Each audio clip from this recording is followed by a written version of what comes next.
नमस्कार और इस खास विश्लेषण में स्वागत है। आज हम एक बहुत ही दिलचस्प पहेली सुलझाने वाले हैं। जरा सोचिए, सदियों पुरानी दुनिया की सबसे जटिल और गहरी कहानियां आज के सुपरफास्ट तकनीक से चलने वाले डिजिटल युग में सिर्फ जिंदा ही नहीं है, बल्कि तेजी से फैल भी रही हैं। ऐसा कैसे हो रहा है?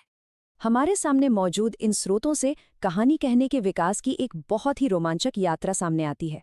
हम देखेंगे कि कैसे इंसानों ने प्राचीन मिथकों और धर्म ग्रंथों से शुरुआत की थी और अब हम उस मुकाम पर हैं जहां आर्टिफिशियल इंटेलिजेंस यानी एआई नई कथाएं रच रहा है। ये सिर्फ कहानियों का सफर नहीं है, बल्कि हमारे सोचने, समझने और कल्पना करने के तरीके का एक पूरा ऐतिहासिक विकास है। तो इस पूरी यात्रा को हम 4 हिस्सों में बांटकर समझेंगे। सबसे पहले बात करेंगे प्राचीन मिथकों और उनके गहरे सच की। फिर देखेंगे साइंस फिक्शन और मेटाटेक्चुअल बदलावों को। उसके बाद हम एआई की कहानी कथन वाली क्रांति को समझेंगे और आखिर में बात करेंगे इतिहास के उस आकर्षण की जो कभी खत्म नहीं होता। चलिए, पहले हिस्से की ओर बढ़ते हैं, प्राचीन मिथक और उनके गहरे सच। यहाँ हम महाभारत जैसे महाकाव्यों की असली जटिलता को डिकोड करेंगे। रेडिट पर हुई एक बहुत ही दिलचस्प चर्चा इस ओर इशारा करती है कि कुरुक्षेत्र का युद्ध महज अच्छाई बनाम बुराई की कोई सीधी साधी कहानी नहीं है। मिसाल के तौर पर वो रोंगटे खड़े कर देने वाला पल जब भीम के पुत्र घटोत्कच की मृत्यु होती है और श्री कृष्ण युद्ध के मैदान में खुशी से नाचने लगते हैं। अब कोई भी सोचेगा, इतनी बड़ी त्रासदी पर जश्न क्यों? असल में कृष्ण इसलिए खुश थे क्योंकि कर्ण ने मजबूर होकर अपना वो अचूक अस्त्र चला दिया था जो उसने खास अर्जुन के लिए बचा कर रखा था। इसके अलावा अगर कर्ण घटोत्कच को नहीं मारता तो भविष्य में कृष्ण को खुद उसे मारना पड़ता। ये घटना दिखाती है कि ये महाकाव्य कितनी गहरी और रणनीतिक शतरंज की बिसात था। और भगवद गीता के 11वें अध्याय का वो विराट रूप याद है? वो ब्रह्मांडीय स्वरूप इतना डरावना और इंसानी समझ से इतना परे था कि अर्जुन जैसे महान योद्धा के पास भी उसे बयां करने के लिए शब्द नहीं बचे थे। वो एक ऐसा नजारा था जहां सभी देवी देवता, ऋषि और योद्धा भगवान के मुख में ठीक वैसे ही समा रहे थे जैसे पतंगे आग की लपटों की ओर खींचे चले जाते हैं।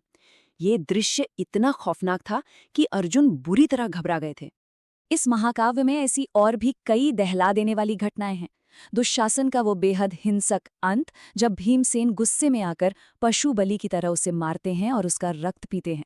या फिर राजा पांडु का वो दुखद श्राप और खुद पर नियंत्रण खोने के कारण उनका मारा जाना। और कुरुक्षेत्र युद्ध के 36 साल बाद यादवों का आपस में ही लड़कट कर खत्म हो जाना। ये सब हमें बताता है कि ये मूल ग्रंथ कितने सूक्ष्म और नैतिक रूप से कितने अस्पष्ट थे। इनमें मानव स्वभाव का हर एक स्याह पहलू मौजूद था। अब आते हैं अपने दूसरे हिस्से पर, विज्ञान कथा यानी साइफाई और मेटा टेक्सचुअल अनुकूलन। आइए देखते हैं कि आज का आधुनिक सिनेमा इन पवित्र ग्रंथों को कैसे बिल्कुल नए रूप में पेश कर रहा है। इस विषय पर किया गया एक अकादमिक शोध हमारी इस समझ को और भी पुख्ता करता है।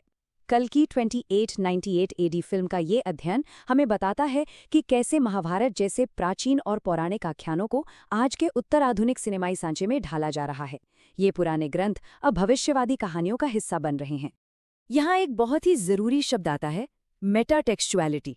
आसान भाषा में समझे तो ये एक ऐसा ताना बाना है जहाँ पुराने मिथक अब सिर्फ पवित्र सत्य नहीं रह गए हैं, बल्कि उन्हें आधुनिक सिनेमा में एक नए नजरिए से फिर से गढ़ा जा रहा है।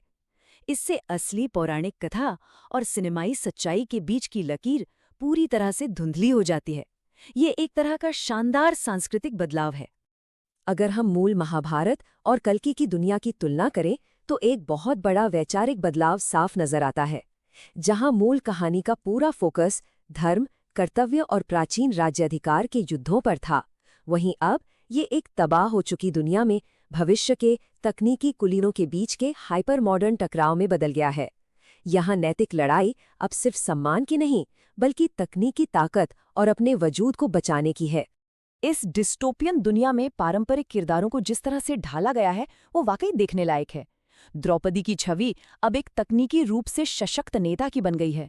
अर्जुन एक डिजिटल और वर्चुअल दुनिया का योद्धा बन गया है और दैवीय शक्तियों को कृत्रिम बुद्धिमत्ता या एलियंस के रूप में दिखा दिया गया है। यहाँ तक कि फिल्म का नायक भी ईश्वरीय चमत्कार से नहीं, बल्कि इंसानी दिमाग और तकनीक के दम पर दुनिया बचाता है। मतलब हमारे प्राचीन ग्रंथों के गहरे विषय भविष्यवादी साइफाई कहानियों के लिए एकदम परफेक्ट हैं। अब बढ़ते हैं तीसरे हिस्से की तरफ, एआई कहानी कथन की क्रांति। कैसे एआई के आने से ऐतिहासिक और पौराणिक कहानियां बनाना अब सबके बस की बात हो गई है। अब जरा इस नंबर पर गौर कीजिए, $3000।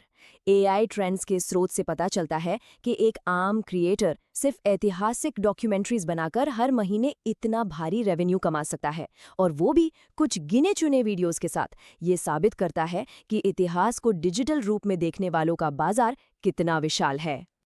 और तो और 1,10,00,000 व्यूज, वो भी एक ऐसे चैनल पर जहां क्रिएटर अपना चेहरा तक नहीं दिखाता। सिर्फ मुट्ठी भर वीडियो पर इतने व्यूज आना ये साफ कर देता है कि ऐतिहासिक कहानियों का क्रेज कभी कम नहीं होने वाला। ये एकदम सदाबहार बाजार है जहां हम अपने इतिहास और अतीत को जानने के लिए हमेशा बेताब रहते हैं। तो चलिए इस प्रोडक्शन प्रक्रिया के अंदर झांक कर देखते हैं कि कैसे लोग बिल्कुल शुरुआत से एक सिनेमाई डॉक्यूमेंट्री तैयार कर रहे हैं। सबसे पहले चैट जीपीटी को कमांड देकर शानदार स्क्रिप्ट और इमेज प्रॉम्प्ट लिखवाए जाते हैं। फिर 11 लैब्स का इस्तेमाल करके एकदम असली इंसानों जैसी आवाजें दी जाती हैं। दृश्यों के लिए लियोनार्डो एआई से तस्वीरें बनाई जाती हैं और लूमा ड्रीम मशीन उन रुकी हुई तस्वीरों में जान डालकर उन्हें एनिमेट कर देती है। आखिर में कैपकट के जरिए साउंड इफेक्ट्स और म्यूजिक लगाकर इस पूरी जादुई दुनिया को जोड़ दिया जाता है। एकदम आसान।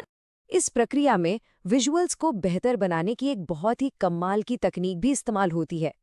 देखिए, कई फ्री एआई टूल सिर्फ चौकोर तस्वीरें बनाते हैं, तो क्रिएटर्स क्या करते हैं, वे अडोबी फायरफ्लाई के जनरेटिव एक्सपैंड फीचर का इस्तेमाल करते हैं। इससे वे उन चौकोर तस्वीरों को खींचकर एक विस्तृत 16:9 परिदृश्य में बदल देते हैं। इससे वीडियो एकदम सिनेमाई और इमर्सिव लगता है। और अब हम पहुंच गए हैं अपने चौथे और आखिरी हिस्से पर, इतिहास का सदाबहार आकर्षण। आखिर हम बार बार अपने अतीत की कहानियों को क्यों दोहराते हैं? यहाँ सबसे अहम बात समझने वाली ये है कि भले ही कहानी सुनाने के तरीके और टूल्स पूरी तरह से बदल गए हों, लेकिन इन जटिल कहानियों को सुनने का हमारा जुनून आज भी वैसा ही है। चाहे बात ताड़ के पत्तों पर लिखे प्राचीन संस्कृत ग्रंथों और मौखिक परंपराओं की हो, या आज की अरबों डॉलर वाली सीजीआई ब्लॉकबस्टर फिल्मों की, या फिर पूरी तरह से एल्गोरिदम और एआई से बनी यूट्यूब डॉक्यूमेंट्रीज की, कहानी की आत्मा वही है। हम आज भी इन्हीं कहानियों के जरिए अपनी जड़ों, अपने वजूद और अपनी नैतिकता के अर्थ तलाशते हैं। ये सब हमें एक बहुत ही गहरे विचार के साथ छोड़ जाता है।